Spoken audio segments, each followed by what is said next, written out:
Farah Aziz walked into her living room and never walked out again. Daniel Reeve entered a forest he believed he knew, trusting someone he never truly saw. Marcus Hale locked his apartment door behind him, unaware it would become a sealed crime scene. 3 names, 3 ordinary days, and 3 moments that shattered every rule detectives depended on. None of them were criminals, none were being hunted, and none expected danger when their final hours began.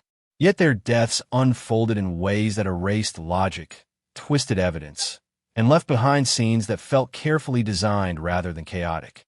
These were not crimes driven by rage or desperation, but events shaped by patience and control, leaving behind puzzles instead of answers.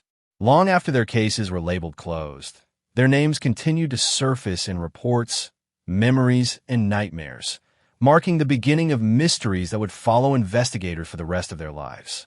Some murder cases fade with time, slowly becoming forgotten names in old files.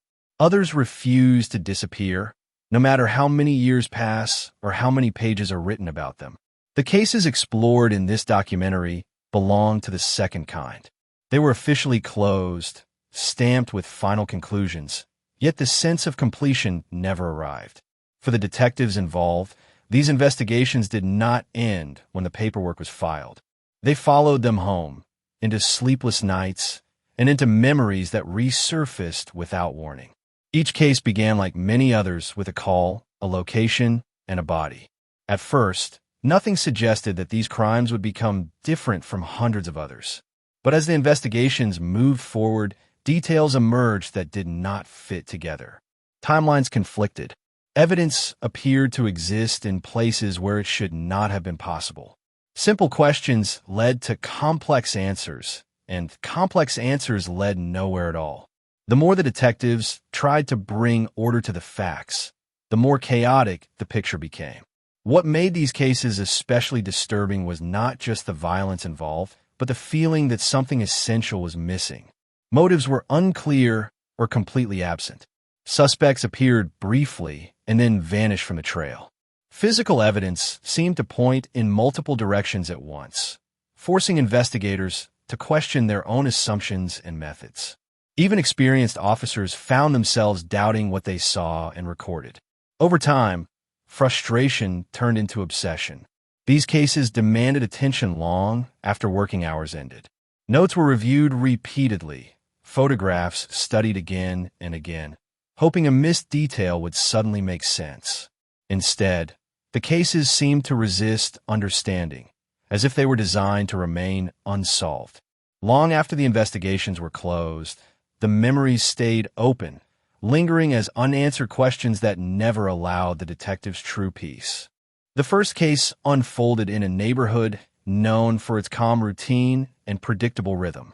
The streets were quiet, the houses neatly arranged, and nothing in the area suggested violence of any kind. When a body was discovered, it immediately felt out of place, as if the crime itself did not belong there. The victim was found inside her living room, positioned in a way that left no doubt she had been murdered. Yet everything around her looked untouched, almost carefully preserved. Investigators noted that all doors were locked from the inside, and the windows showed no sign of being forced open. There was no evidence of a struggle anywhere in the house. Furniture remained in its original position, and fragile items stood undisturbed. Personal belongings, including cash and jewelry, were still present. Nothing appeared stolen, and nothing appeared broken. The scene lacked the chaos normally associated with violent crimes, making the silence of the house feel unnatural. What disturbed detectives most was the sense that time itself had stopped. The television remained on, playing a program that had aired days earlier. A cup of tea sat on a nearby table, cold but not spilled. The wall clock had stopped working, frozen at 3:17 in the morning. Even the lighting inside the house felt wrong, as though the moment of death had been preserved and sealed. Neighbors were questioned, but no one reported hearing screams, arguments, or unfamiliar footsteps. The victim had lived alone and kept to herself, with no known disputes or threats. There was no history of break-ins in the area. Every detail suggested that someone had entered the house, committed murder, and left without leaving any obvious trace. From the very beginning, detectives realized this was not a case that would follow normal rules, and the unease it created settled in immediately. As the investigation continued, the evidence began to challenge logic rather than support it. Forensic teams moved through the house with extreme care, documenting every surface and every shadow. Fingerprints were collected from door handles, tables, and light switches, yet none of them matched the victim or anyone in existing databases. The number of unidentified prints suggested prolonged movement inside the home, not a brief visit, which only deepened the mystery. Dust patterns on shelves and floors revealed signs of motion that occurred after the estimated time of death. Objects had been lifted and replaced, but not moved enough to draw attention at first glance. Footprints were discovered in the hallway, clear enough to measure, yet inconsistent in size. Some appeared larger than normal, while others seemed unnaturally narrow. No known footwear matched the impressions, and no explanation accounted for their variation. Electronic evidence raised even more disturbing questions. A security camera positioned across the street recorded the victim returning home alone on the night she died. No other figure appeared entering or leaving the house afterward. The footage remained uninterrupted, with no gaps or distortions. Despite this, forensic results confirmed that another person had been present inside the home during the murder. Investigators attempted to reconstruct the timeline again and again, adjusting the estimated time of death, the order of events, and the possible methods of entry. Each new version created more contradictions. When one detail seemed to fit, another immediately fell apart.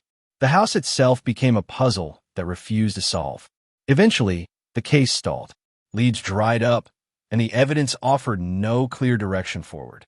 Though officially labeled unsolved, the file was far thicker than most closed cases. It contained layers of data that pointed everywhere and nowhere at once, leaving behind a lingering sense that the truth existed. The second case began far from neighborhoods and locked doors, in a stretch of forest known for its long trails and heavy tree cover. The area was popular with hikers, joggers, and campers, yet large sections remained isolated and silent for most of the day. When the body of a young man was discovered near one of the trails, the location immediately raised unsettling questions. He had been buried in a shallow grave, carefully concealed beneath leaves and loose soil, as if someone had taken time to hide him, but not enough to ensure he would never be found. The victim showed clear signs of restraint, suggesting he had been controlled rather than attacked in a sudden act of violence. There was no evidence of struggle in the surrounding area, which implied that the crime had occurred elsewhere or that the victim had been incapacitated. Nearby, several of his personal belongings were arranged neatly beside the grave. The placement appeared intentional, almost deliberate, rather than careless or rushed. One detail stood out sharply. A single personal item known to belong to the victim was missing, yet no one could identify exactly what it was. Friends and family disagreed on what he usually carried, and no records clarified the absence. This missing object became a silent center of the investigation, raising suspicions that it held meaning only the killer understood. The victim's vehicle was found parked legally at the edge of the forest. Inside, investigators discovered maps marked with repeated visits to the same area. Phone records later showed that he had planned to meet someone in the forest on the day he disappeared. There was no indication of fear or hesitation in his movements. Whoever he went to meet was trusted enough to draw him deep into a place where no one would hear what happened next. As investigators attempted to reconstruct the young man's final movements, the forest itself became an obstacle rather than a source of answers. Search teams returned to the area repeatedly, comparing photographs, maps, and earlier reports. Over time, inconsistencies began to emerge. Trail markers that had been clearly visible during the first searches were later found in different positions. Some appeared freshly moved, while others showed signs of being deliberately turned away from the main path. Natural obstacles also seemed to shift. Branches that were once broken and pushed aside now blocked narrow trails. Footpaths that had been easy to follow appeared disturbed, as if someone had intentionally altered them. These changes made it difficult to determine where the victim had walked and where the burial had originally taken place. Even experienced trackers struggled to agree on basic details. Technological evidence offered little clarity. GPS data from the victim's phone conflicted with physical landmarks in the forest. Signal loss created gaps that could not be explained by terrain alone. When investigators attempted nighttime searches to match the time of disappearance, they reported unusual disturbances. Equipment was found relocated without explanation. Tools went missing and later reappeared in areas that had already been searched. Despite extensive efforts, no witnesses ever came forward. Hundreds of people had used the trail during the same week, yet no one recalled seeing the victim or anyone matching a suspect description. A person of interest was eventually identified based on circumstantial evidence, but was later cleared when no physical proof could connect them to the crime. As months passed, momentum faded. The forest slowly returned to normal, but the case did not. Many investigators later admitted that working there left them unsettled. The sense that the environment itself resisted investigation lingered long after the search ended. The third case shifted from isolation to density, unfolding inside a high-rise apartment building surrounded by constant movement and noise. Unlike the silence of the forest, this setting was crowded with people, cameras, and routines that should have provided clear answers. Instead, it produced another deeply unsettling mystery. The victim was found dead inside his apartment, which was locked from the inside when authorities arrived. The certainty of murder was clear, but nothing else followed expected patterns. The interior of the apartment stood in sharp contrast to the earlier cases. Furniture had been moved from its original places, not randomly, but with careful intention. Objects were aligned along walls and floors in repeated formations. Markings appeared across multiple surfaces, etched or written with precision. Each detail suggested planning rather than impulse, as if the scene itself was meant to be studied rather than quickly abandoned. Investigators quickly noticed recurring numbers placed throughout the apartment. They appeared on walls, doors, and even on small personal items. The repetition was consistent, yet no known code or system matched their arrangement. Specialists examined the markings, searching for mathematical, symbolic, or psychological meaning. Every theory eventually collapsed under closer inspection. Security footage from the building complicated the case further.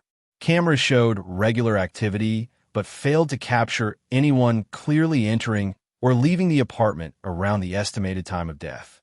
Elevator logs recorded irregular stops on multiple floors that did not match any resident schedules. No signs of forced entry were found, and no neighboring units reported unusual sounds or disturbances. Background checks on the victim revealed no criminal history, financial disputes, or known enemies. His routine was stable, his behavior unremarkable. This lack of motive only intensified the unease surrounding the case. Years passed, and the three cases remained separated by location, circumstance, and victim. Each investigation was archived, revisited only occasionally during reviews or training discussions. It was during one such review that a detail surfaced which had been overlooked in every case. A small, nearly invisible marking appeared in photographs from all three crime scenes. On its own, it seemed meaningless, easily dismissed as damage or background noise. Seen together, it formed a pattern too precise to ignore. The marking appeared in places that suggested intention rather than coincidence. In the house, it was found etched lightly into the frame of a doorway. In the forest case, it appeared carved into a rock near the burial site. In the apartment, it was hidden among the repeated symbols on a wall. Each instance was subtle, placed where it would not draw immediate attention, yet clearly created by the same method. Once this connection was recognized, investigators reopened old files and re-examined evidence with fresh eyes. The realization was deeply unsettling. The crimes had occurred years apart, with no direct overlap in suspects or timelines.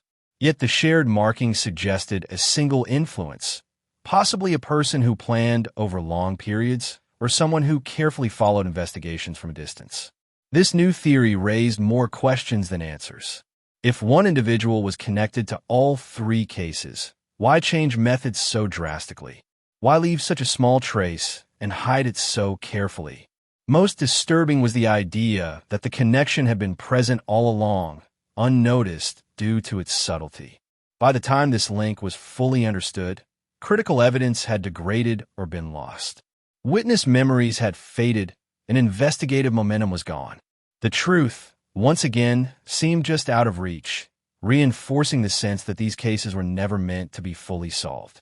By the time all three cases reached their final status, there was no sense of resolution, only an official end on paper. The files were sealed, boxed, and placed in a storage, labeled as closed but never truly finished. For the detectives who had worked them, the conclusion felt artificial. The unanswered questions remained active in their minds, resurfacing in quiet moments and long after retirement. Certain details became impossible to forget. The image of a clock stopped at a precise moment returned without warning. The memory of a forest that seemed to shift and resist understanding lingered like an unfinished thought. The carefully arranged patterns inside the apartment stayed vivid, refusing to lose their meaning even without explanation. These fragments replayed over time, detached from reports and evidence, existing only as persistent impressions. Many investigators later admitted that these cases altered how they viewed their work. Confidence in routine methods weakened. Trust in clear timelines and physical proof became fragile. The crime suggested that some acts were designed not to be solved, but to leave behind confusion that outlived the investigation itself. This realization carried a weight heavier than any unsolved suspect. Even years later, reminders appeared unexpectedly. A familiar number, a shifted object, or a stopped clock could trigger memories tied to the cases. The crimes had ended lives, but they also reshaped the minds of those who tried to bring answers. These were not just murders left without justice, but experiences that settled permanently into memory. In the end, the true horror was not only in what was done, but in what remained unresolved. The absence of truth became its own presence, following the detectives forward. The cases remained silent, yet their impact endured, transforming them into lasting nightmares that no closure could ever erase.